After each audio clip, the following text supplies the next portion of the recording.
Al-Khaza'in. Encore un mot en rapport avec la création qui désigne le lieu où on conserve les choses en sécurité. C'est la réserve, le dépôt, mais pas n'importe quel dépôt. Il s'agit des dépôts célestes. Que contiennent-ils donc ?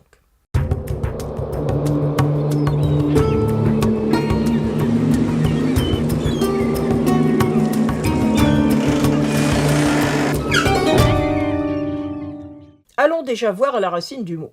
Cette fois-ci, c'est simple, les trois consonnes sont là, R, Z et le N, qui nous donne le verbe khazana, qui a donc le sens de conserver ou de garder sans qu'il puisse y avoir de perte ou de fuite de ce qui est ainsi gardé. C'est en ce sens qu'on trouve la représentation des gardiens intraitables de l'enfer qui sont appelés les khazana, qui est le pluriel de khazin, celui qui garde empêchant toute fuite, qui sont mentionnés dans 40, 49 et 39, 71. Quant aux dépôts nommés khaza'in, ils sont désignés comme appartenant au seul Dieu créateur et relevant de sa bienveillance, rahma, envers les hommes. Il est dit ainsi dans 15, 21. « Il n'est nulle chose que nous n'ayons en nos dépôts et que nous ne fassions descendre en quantité mesurée. » Ce qui va nous mettre sur la piste du contenu de ces dépôts, c'est la notion de descente.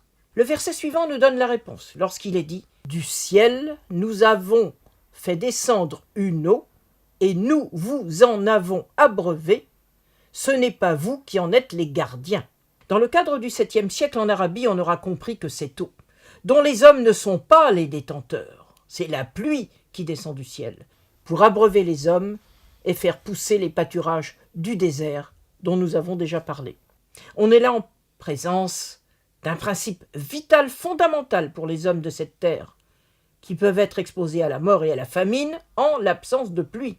Il faut noter cependant que cette pluie descend du ciel en quantité mesurée, comme en 13, 16, 17. Dis-leur, Allah est le créateur de toutes choses, il est l'unique, le tout-puissant. Du ciel il a fait descendre une eau, elle a coulé à la mesure de ses vallées. Il ne s'agit pas en effet que les ouètes qui recueillent cette eau fassent couler un flot incontrôlé et destructeur. C'est pour rendre compte de cette création utile à la vie, celle de la végétation comme celle des hommes, que l'on parle des dépôts de la bienveillance divine qui se trouvent dans les cieux. Plus que partout ailleurs en Arabie, ou dans les espaces désertiques de ce type, la pluie qui vient du ciel est le principe qui conditionne toute vie. Du fait de son caractère aléatoire, les hommes sont vus comme n'ayant pas la maîtrise de l'eau qui descend du ciel. Elle est réservée au seul Dieu créateur. C'est ainsi qu'il est dit, dans 52, 37. « Auraient-ils en leur possession les dépôts de ton Seigneur ? En seraient-ils donc les maîtres ?» Comme nous l'avons déjà vu dans la vidéo du mot Soulam. Avec cette représentation des réservoirs du ciel, on est encore sur le terrain particulier des conditions de vie des hommes de l'Arabie aride au 7e siècle.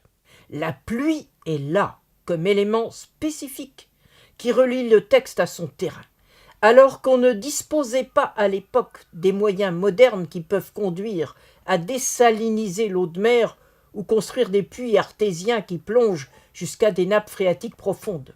C'est un exemple supplémentaire pour comprendre qu'il faut lire un texte sacré du passé à partir de son contexte. À très bientôt.